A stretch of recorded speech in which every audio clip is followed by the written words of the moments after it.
رو بگم همون موقع میرفتم.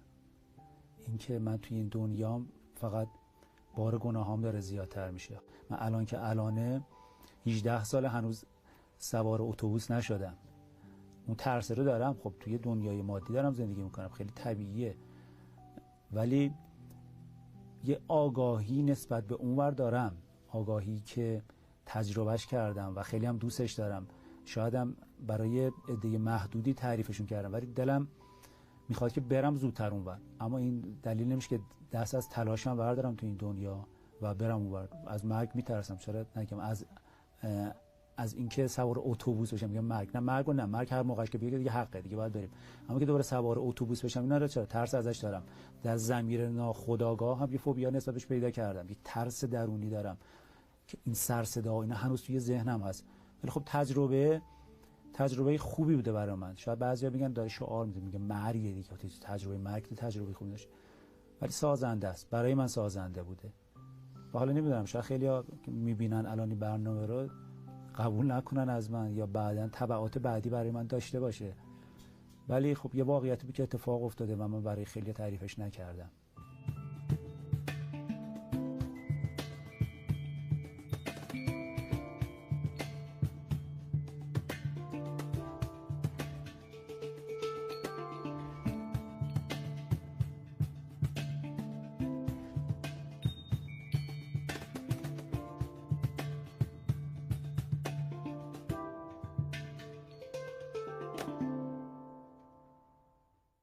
اونجا به نظر شما زمان چطور میگذشت؟ به نظر من زمان نمیگذشت. شما اصلا نمیشه مثلا بگیم مثلا 1 ثانیه 2 ثانیه 3 ثانیه مثلا با تعاریف زمینی نه مفهومی نداره. یعنی ارتباطی بین زمان ما و زمان اونجا، زمان اینجایی و زمان اونجایی، آیا ارتباطی بین اینا بود؟ نه اصلا هیچ ارتباطی نبود. نه اصلا. ببینید شما، میگم من کل زندگیمو با تمام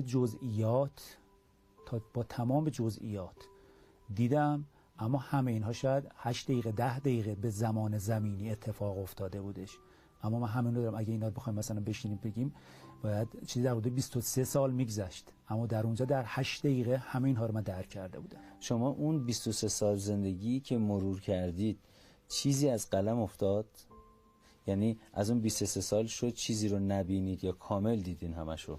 میگم من با جزئیات کامل و نقاط عطف زندگی، مثلا نقاط عطف، مثلا دوره سربازیتونه برای هر کسی هست، دوره نمیدونم دانشگاه رفتن، اینها بود به اضافه جزئیات کامل زندگی. مثلا کفشی که مثلا خیس شده بارون اومده کفشتو میتکون، به این سادگی، در این حد. یعنی میگم جزئیات هم دیدی، ولی زمانی که بعد اومدم به این دنیا، این زمان 8 دقیقه 10 دقیقه، اما در طی 23 سالش متدید. اون خوب و بدم براتون ملاک بود کارهایی که انجام میدادید در این 23 سال؟ دقیقاً. من کارهای بدی که مثلا میدیدم پیش خدا شرمنده میشدم. شاید بزرگترین عذابی که تو اون لحظه کارهای بدی که کرده بودم به خاطر عذابی که قرار بود برش بشم یا نشم نبود، به خاطر شرمی بودش که جلوی خدا میکردم تو اون لحظه. اون شرمه بدتر از هر عذابی بود که خداوندی که انقدر مهربانه، خداوندی که با تمام وجود درک میکردم مهربانی خدا، چرا من باید این کارو میکردم؟ و برعکس شاید هر کار کوچیکی، یک محبت کوچیکی، یک کار کوچیکی انجام دادم، اونجا انقدر بزرگ میشد و لذت میبردم و سرم بلند میشد، سربلند میشدم جلوی خدا که اصلا غیر قابل وصفه. اما برعکس اون کارا هم خجالت میکشه. خدا آدمو یه جوری مثلا یه کاری کردی پدرت فهمیده، مثلا سرتو میندازی پایین، پدرم هیچ نمیگه به تو، پدر داره با مهربانی هنوز بهت نگاه میکنه، ولی منم که شرمندم میگم مثلا چرا این کارو کردم، که حالا بابام متوجه شه که شرمنده بشم جلوش. همچین حسی داره. از اون موقعی که این اتفاق افتاد تا الان از شما خطا، اشتباه، گناه سر زده؟ قطعاً. تأثیری گذاشته در این که سعی کنید کمتر دچار خطا و اشتباه بشین؟ خیلی میگم انسانم دوباره توی زمین برگشتم. من صحبتم چند لحظه پیش گفتم ای کاش همون موقع رفته بودم تا از بار گناهانم کمتر بشه، اینقدر گناه به گناه هم اضافه نمیشد. تلاش میکنید ولی تلاش میکنم که این اتفاق کمش بکنم، یعنی این گناه ها کم بشه. ولی نمیشه 100% قدش نتونستید بکنید. انسان معصوم نیستن. کسایی که توی این واقعه بودن، یکی پدرتون بودن که فرمایش کردید و قطعا مادر و خانواده، درسته؟ بله. از دکترها، پزشکا، پرستارها کسی هست که بشناسی؟ نه، ببینید ما اون موقع وقتی که این اتفاق افتاد، نزدیکترین مرکزی که به جایی که اتفاق افتاده بود، موقعیت حادثه، یه بهداری بود توی بیجار که خب ما رو اونجا برده بودن که بعد از پدرم پرسیدن گفتن از کسی شکایت داری شما؟ پدرم گفت نه دیگه، راننده بوده که و کمک راننده که به رحمت خدا رفتن، از کسی شاکی نیستم، همین که بچه‌م هنوز زنده است و سالمه.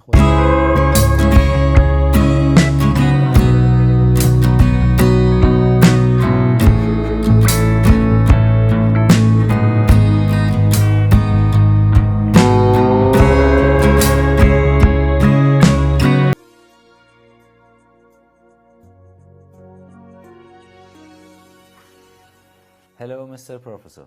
Hello, Abbas and the audience of زندگی پس از زندگی.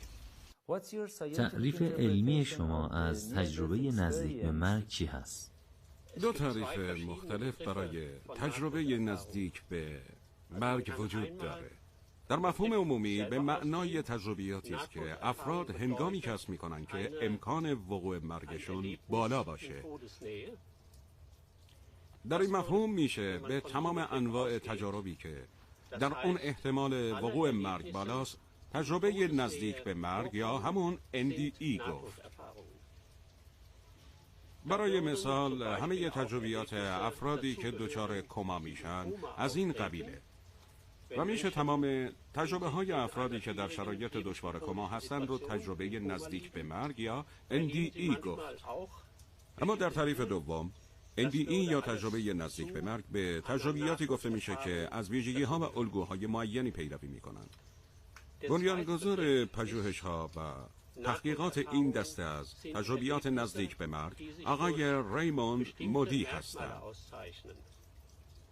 ایشون در شرحی از این تجربیات ارائه شده معتقده که گرچه این تجربیات هنگام مواجهه با مرگ رخ میدن، اما در شرف مرگ بودن هم جرقه‌ایه که فرصت پدیدار شدن این تجربه ها رو فراهم میکنه. برای ایشون پارامترهایی که در این تجربیات مورد اهمیت هستند شاخصه هاییه که در کتاب خودش ذکر کرده. برای مثال برخی از این پارامترها از این قرار هستند: تجربه خروج روح از کالبد، حرکت در تونل نور، ملاقات با درگذشتگان، مشاهده یک موجود نورانی، مواجهه با گذشته زندگی خود و در پایان بازگشت دوباره روح به بدن. خیلی مهمه که بین این دو اصطلاح تفاوت قائل بشیم، وگرنه بررسی ها دچار خطا میشه. و وقتی بحث از تجربه نزدیک به مرگ میشه، برای روشن شدن موضوع باید درباره نوع تجربه تأمل بشه. از حضورتون در این مصاحبه ممنونم پروفسور.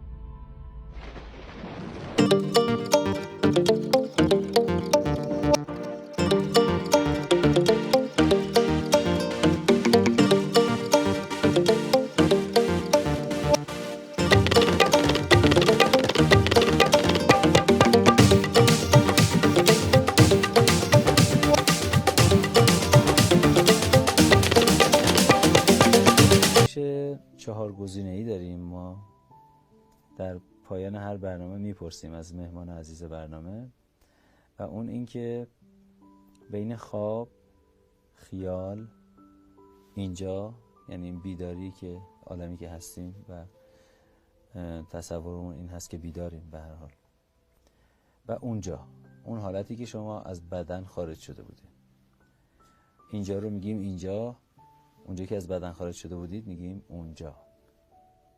بین اینجا، آنجا، خواب، خیال میخوایم از شما بپرسیم که کدومش از اون یکی واقعی تره.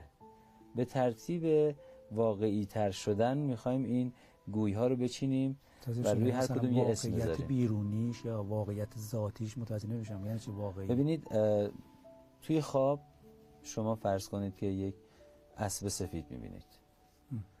حالا یه اسب سفید اینجا تو خیابون می‌بینی دم در بستن، کدومش واقعی تره؟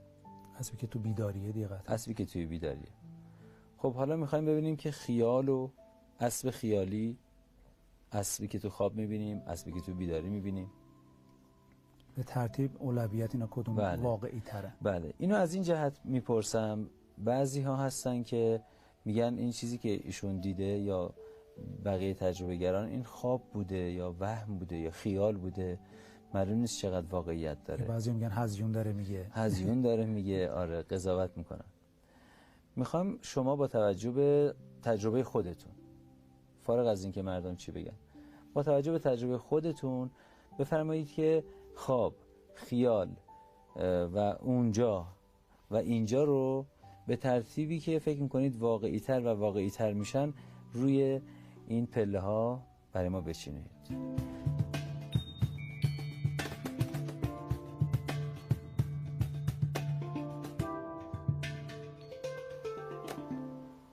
بین خواب، خیال، اینجا و اونجا، اونی که کمتر از همه فکر میکنید واقعیت داره روی این بنویسید. بذارید اون پایین رو به دوربین.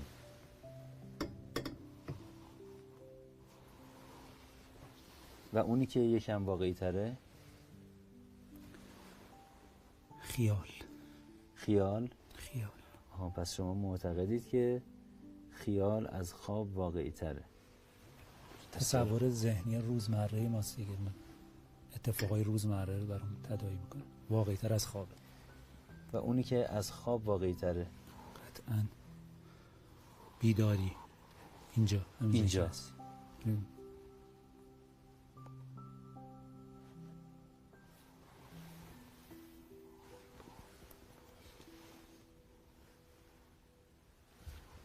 اون تجربه‌ای که شما داشتین میشه اونجا از همه واقعی تر به نظر. از همه واقعی تر.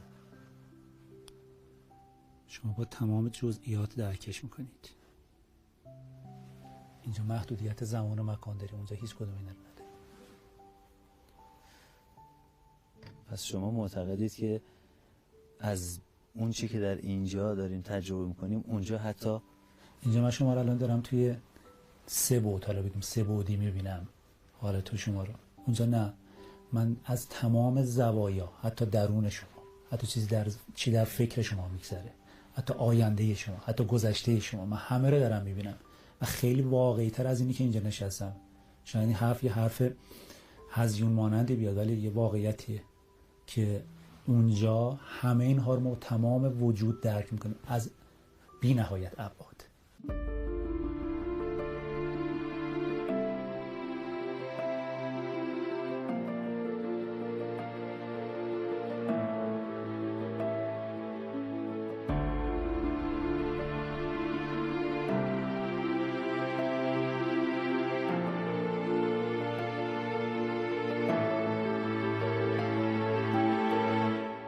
یکی از مواردی که در پژوهش‌های خودمون بهش رسیدیم پدیده‌ای هست که ما اسمشو گذاشتیم چند جایی شدن. پدیده چند جایی شدن رو در بعضی از تجربه‌های مرگ تقریبی دیدیم که در داخل کشور و در خارج کشور اتفاق افتاده. یک موردش رو در همین برنامه دیدیم که برای هموطن ما رخ داده. مورد دیگه‌ای سال 2014 برای خانمی به اسم نانسی رایانز در ایالت کلرادوی امریکا اتفاق افتاده. خانم نانسی رایانز یکی از تجربه گران مشهور مرگ تقریبی در کشور امریکاست. تجربه بسیار مشهور او در کتابی با عنوان بیداری با نور تألیف و منتشر شده است. او که در ایالت کلرادو زندگی می کند، روز 3 ژانویه سال 2014 هنگام دوچرخه سواری در شهر با یک ماشین سنگین تصادف کرد و تجربه نزدیک به مرگ عمیقی برای وی رخ داد. تجربه نانسی رایانز در سمینارهای متعدد مورد توجه کارشناسان و رسانه‌ها قرار گرفت. تجربه نزدیک به مرگ او در مصاحبه‌های مختلف تلویزیونی هم با استقبال و شگفتی مخاطبان مواجه شد. یه روز آفتابی بود و من با دوچرخه از خونه بیرون اومدم و به یه میدون رسیدم. همون موقع یه ماشین استیشن بزرگ وارد میدون شد و یه لحظه دیدم که راننده با موبایل صحبت میکنه و منو نمیبینه. از روی دوچرخه افتادم و از پهلوی راست به بدترین شکل ممکن ماشین روی بدن من اومد و من رفتم زیر سپر ماشین. اون چند ثانیه واقعا برای من مثل چند ساعت بود. سپر ماشین رو چنگ میزدم و همش سعی میکردم ازش جدا نشم و زیر ماشین نرم. وجودم پر از وحشت بود تا اینکه سرم و کلاه ایمنی دوچرخه سواریم به شدت کوبیده شدن به جدول کنار خیابون و شونه چپم با صدای بلندی شکست. همونجا بود که فهمیدم این دم آخر و من در این لحظه میمیرم. مثل یه حیوان زخمی جیغ میکشیدم و عجیبه که همون لحظه خاطره یه راکن که 27 سال پیش اشتباهی با ماشین از روش رد شده بودم یادم اومد.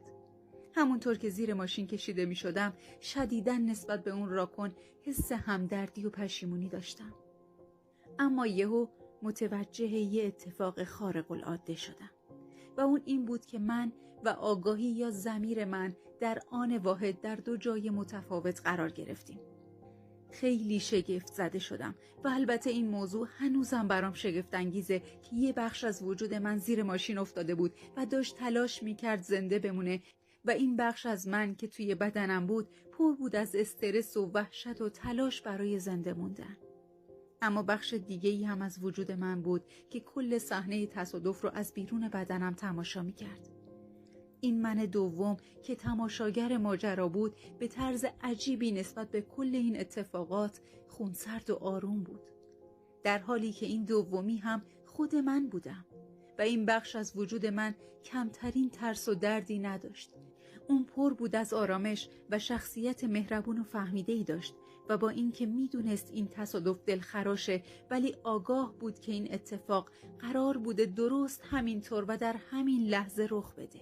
خوب یادمه که این من تماشاگر میدونست که بالاخره همه چی درست میشه و ترسی از نتیجه این رویداد نداشت. این حالت دو بخشی شدن چند لحظه بیشتر زمان نبرد اما برای من انگار ساعتها طول کشید. اما نکته جالبی که علاوه بر اینها من کشف کردم این بود که آقای سید هاشم حداد، ایشون از شاگردان مرحوم آقای قاضی هستن. میگن که من مادرزنی داشتم که خیلی اذیتم میکرد و وقتی به استاد رفتم و درد دل کردم گفتش که تربیت تو به دست همون خانم خواهد بود، یعنی به این معنی که باید تحمل کنی تا بتونی به تعالی روحی برسی. نوعی ریاضت بوده برای این شاگرد.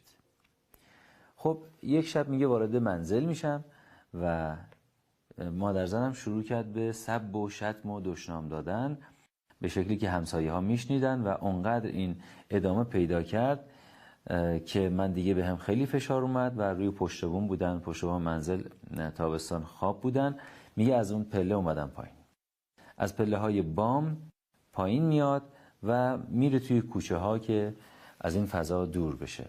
بدون آنکه به او پرخاش کنم و یا یک کلمه جواب دهم از پله های بام به زیر آمدم، از در خانه بیرون رفتم، سر به بیابان نهادم. بی هدف و مقصود همینطور دارم در خیابان ها میروم و هیچ متوجه خودم نیستم که به کجا میروم. همینطور دارم میروم. در این حال ناگهان دیدم من 2 تا شدم. یکی سید هاشمی است که مادرزن به او تعدی میکرده و سب و شتم مینموده و یکی من هستم که بسیار عالی، مجرد و محیط هستم و ابدا فحش‌های او به من نرسیده و اصولا به این سید هاشم فحش نمیداده و مرا سب و شتم نمینموده، بلکه آن سید هاشم بوده که مورد فحش و سب و شتم قرار می گرفته و این سید هاشم که اینک خودم می باشم نه تنها مورد فحش نبوده بلکه هر چه هم به او فحش بدهد و او را سب کند و ناسزا گوید به او یعنی به من نمی رسد. نتیجه‌ای که حاصل شد این که متوجه شدیم که پدیده چند جایی شدن زمانی رخ میده که فرد تحت فشار شدید جسمی و یا روحی باشه. یعنی حالتی هم هست که فردی مثل سید هاشم حداد شنیدن اون اهانت‌ها برای او در حد اینکه زیر چرخ کامیون قرار بگیره ممکنه سخت باشه و تحمل کنه این شرایط رو بیرون از بدن و این خروج اتفاق بیفته. این که چه چیزی از بدن خارج میشه، آیا روح هست، آیا قالب برزخی، آیا نفس، آیا هر چیز دیگری، مطلبی هست که توسط کارشناسان برنامه در این مجموع برنامه خدمت شما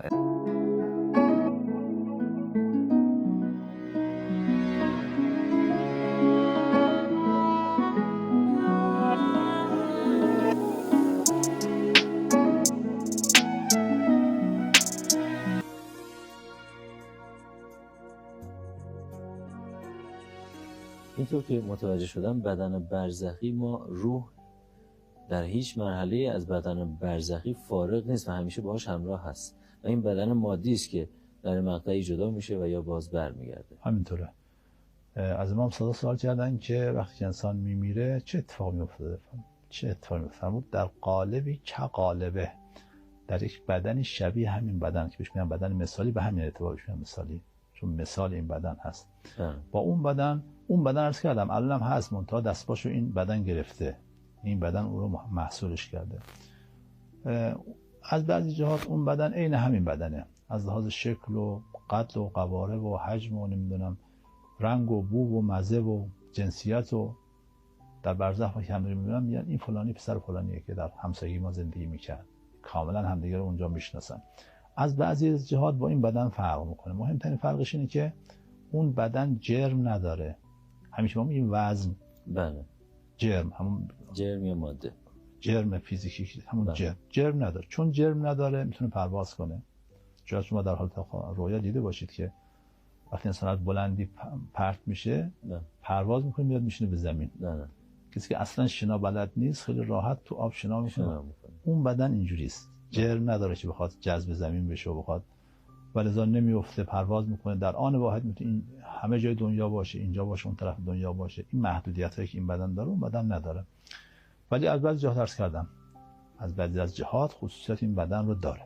عمدش همینه که محدودیت زمانی مکانی نداره. اون بدن میتونه خودش رو توسعه بده. اون بدن قدرت سعه پیدا کردن رو داره، اشراف و وسعت و این بله. در اختیار داره. وقت می‌بینید مثلا اینجا هست جای دیگه هم هست. این بدن اینجوری نیست، اینجا که هست دیگه اون اتاق کناری نمیتونه باشه. اون بدن در این حال که اینجا هست سعه پیدا میکنه. شاید شما در تجربه های آقایون دیده باشید مثلا سعه پیدا میکنه، جاهای دیگه هم حضور داره. این قدرت در بدن برزخی هست.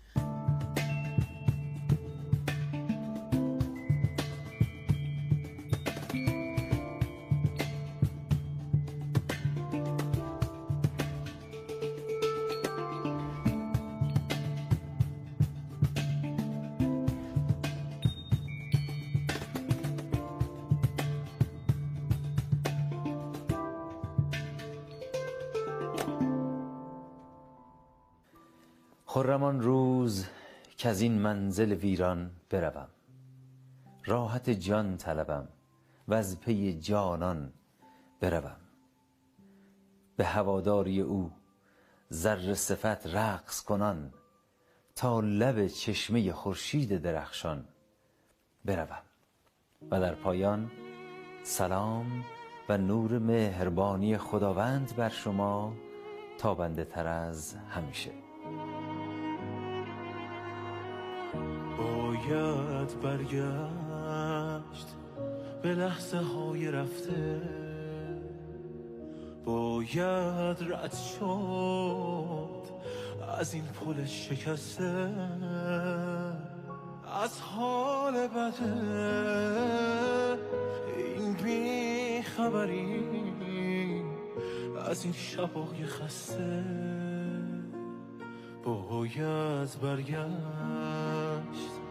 به خنده های سابق، باید بارید رو شونه های عاشق، باید نفس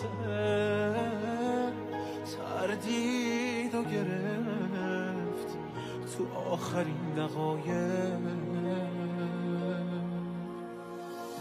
یه جوری دوری و یه جوری گم شدم که باورم نمیشه. کسی که عاشقه محاله بگذره از اون که زندگیشه. یه جوری دوری و یه جوری گم شدم که باورم نمیشه. کسی که عاشقه محاله بگذره از اون که زندگیشه.